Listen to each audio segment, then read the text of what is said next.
Hi hello friends, welcome to P U C exam preparation channel. March 28, 2026ರಂದು ನಡೆಯುವ Kannada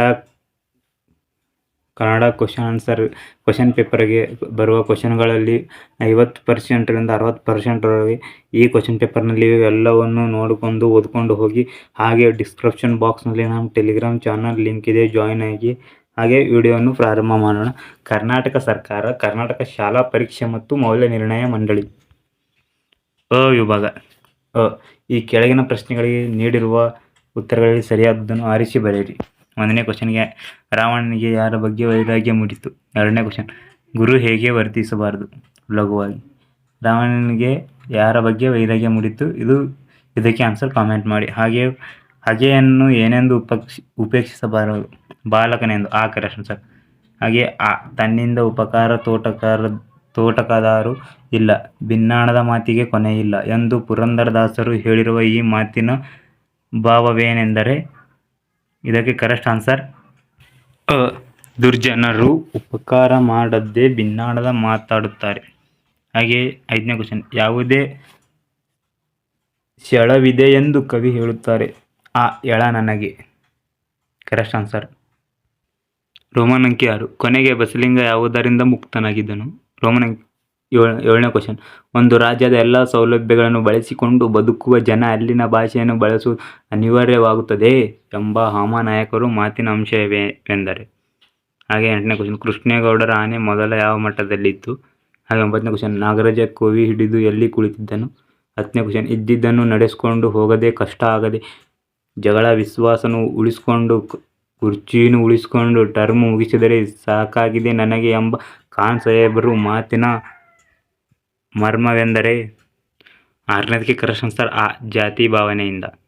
7ನೇದಕ್ಕೆ correct answer ಹೊರ ರಾಜ್ಯದಿಂದ ಬಂದು ನೆಲೆಸಿದವರು ಇಲ್ಲಿನ ಭಾಷೆ ಕಲಿಯಬೇಕು. 8ನೇ ಕ್ವಶನ್ಗೆ ಕರೆಕ್ಟ್ ಆನ್ಸರ್ ಗೂಳೂರು ಮಠ ಇದೆ, ಇಲ್ಲಿ ಶೃಂಗೇರಿ ಮಠ ಅಂತ ಅವರು ಕೊಟ್ಟಿದ್ದಾರೆ. ಹಾಗೆ ನಾಗರಾಜನ ಕೋವಿ ಹಿಡಿದಿದ್ದು ಎಲ್ಲಿ ಸಿಕ್ಕಿದ್ದು? ಶಿಕಾರಿ ಗಂಡಿಯಲ್ಲಿ. 10ನೇದಕ್ಕೆ ಕರೆಕ್ಟ್ ಆನ್ಸರ್ ಅಧಿಕಾರ ಉಳಿದರೆ ಸಾಕು. ಹಾಗೆಯೇ ರೋಮನ್ ಅಂಕಿ ಬಿಟ್ಟ ಸ್ಥಳಗಳಿಗೆ ಆವರಣದಲ್ಲಿ ಕೊಟ್ಟಿರುವ ಉತ್ತರಗಳನ್ನು ಸೂಕ್ತವಾದನ್ನು ಆರಿಸಿ ಬರೆಯಿರಿ.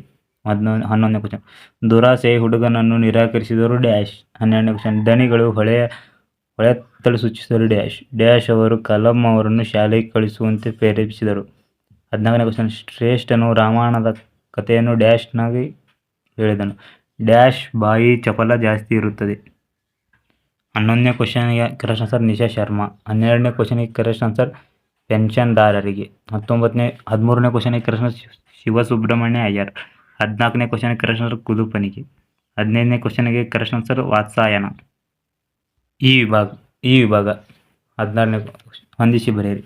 ಹುಲಿಗೇರಿ ಸೋಮನಾಥ್, ಪುರಂದರದಾಸರು, ಕೆ.ಎಸ್. ನಿಸಾರ್ ಅಹಮದ್, ಟಿ. ಯಲ್ಲಪ್ಪ, ಸುಕನ್ಯಾ ಮಾರುತಿ.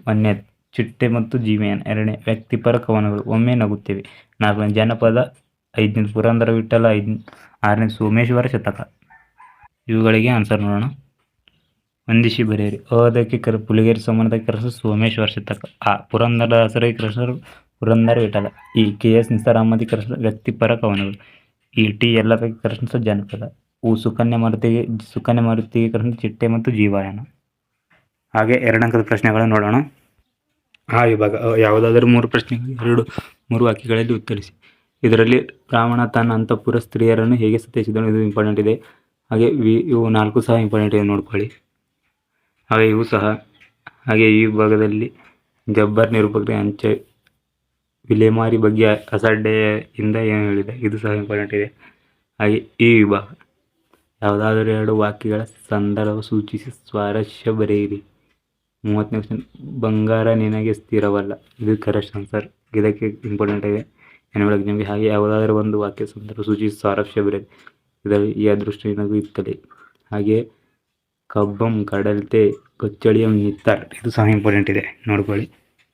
ಹಾಗೆ ನಮ್ಮ ಟೆಲಿಗ್ರಾಮ್ ಚಾನಲ್ ಡಿಸ್ಕ್ರಿಪ್ಷನ್ನಲ್ಲಿರುತ್ತೆ, ಅದರಲ್ಲಿ ಇವು ಎಲ್ಲಕ್ಕೂ ಸಹ ಆನ್ಸರ್ಗಳು ಬಿಟ್ಟಿರ್ತೇವೆ, ನೋಡ್ಕೊಳ್ಳಿ. ಈ ಯಾವುದಾದ್ರೂ ಒಂದು ವಾಕ್ಯದಲ್ಲಿ ಸಂದರ್ಭ ಸೂಚಿಸಿ ಬರೆಯಿರಿ. ಡ್ರೈವರ್ ಹಣ ಎತ್ತಲಾಗಿ ಹೋದ, ಇಲ್ಲೇ ಇದ್ದನಲ್ಲ. ಇವೆರಡು ಸಹ ಇಂಪಾರ್ಟೆಂಟಿಗೆ. ಹಾಗೆ ಈ ವಿಭಾಗ ಇದರಲ್ಲಿ ಪ್ರಮದವನದಲ್ಲಿ ರಾವಣ ಸೀತೆಯರ ನಡುವೆ ನಡೆದ ಸಂಭಾಷಣೆಯನ್ನು ವಿವರಿಸಿ. ಇವು ಮತ್ತು ನಗರ ಜೀವನದ ಯಾಂತ್ರಿಕ ವಿವರಗಳು ಮುಂಬೈ ಜದು ಕವಿತೆಯಲ್ಲಿ ಹೀಗೆ ಚಿತ್ರಿಸಿದರೆ ವಿವರಿಸಿ. ಹಾಗೆ ಯಾವುದಾದರೂ ಒಂದು ಪ್ರಶ್ನೆಗೆ 5-6 ವಾಕ್ಯಗಳಲ್ಲಿ ಉತ್ತರಿಸಿ. ಸಿಂಹಬಾಲದ ಕೋತಿಗಳು ಮತ್ತು ಹಾಡುಗಳ ಹಕ್ಕಿಗಳಿದಾದ ಅನುಕೂಲಗಳನ್ನು ವಿವರಿಸಿ. ಇದು ತುಂಬ ಇಂಪಾರ್ಟೆಂಟ್ ಆಗಿದೆ ಅವರಿಗೆ. ಹಾಗೆ ಈ ಯಾವುದಾದರೂ ಒಂದು ಪ್ರಶ್ನೆಗೆ 5-6 ವಾಕ್ಯಗಳಲ್ಲಿ ಉತ್ತರಿಸಿ. ಇದರಲ್ಲಿ ಮೇಲಾಯುಧನ ಹೆಂಡತಿಗೆ ಆನೆಯ ಬಗ್ಗೆ ಸವತಿ ವಾತ್ಸಲ್ಯ ಮೂಡಲು ಕಾರಣವೇನು? ಇದು ಇಂಪಾರ್ಟೆಂಟ್ ಇದೆ. ಹಾಗೆ ಭಾಷಾಭ್ಯಾಸ ಸಹ ಕೊಟ್ಟಿರ್ತೇವೆ ನೋಡ್ಕೊಳ್ಳಿ. ಭಾಷಾಭ್ಯಾಸ ಆ್ಯನ್ಯುವಲ್ ಎಕ್ಸಾಮ್ದಲ್ಲಿ ಸಹ ಇದೇ ಥರ ಬಂದಿರುತ್ತೆ ನೋಡ್ಕೊಳ್ಳಿ. ಹಾಗೆ ಯಾವುದಾದ್ರೂ ಒಂದು ವಿಷಯವನ್ನು ಕುರಿತು ಪ್ರಬಂಧ ಬರೆಯಿರಿ. ಹಾಗೆ ಈ ಯಾವುದಾದ್ರು ಒಂದು ವಿಷಯವನ್ನು ಕುರಿತು ಪತ್ರಲೇಖನ ಬರೆಯಿರಿ. ಈ ಪತ್ರಲೇಖನಗಳು ನಮ್ಮ ಕನ್ನಡ ಪ್ಲೇಲಿಸ್ಟ್ನಲ್ಲಿದೆ, ನೀವು ಹೋಗಿ ನೋಡ್ಕೊಳ್ಳಿ. ಹಾಗೆ ಎಲ್ಲಾದರೂ ತಪ್ಪಿದ್ದರೆ ಕ್ಷಮಿಸಿ. ಧನ್ಯವಾದಗಳು.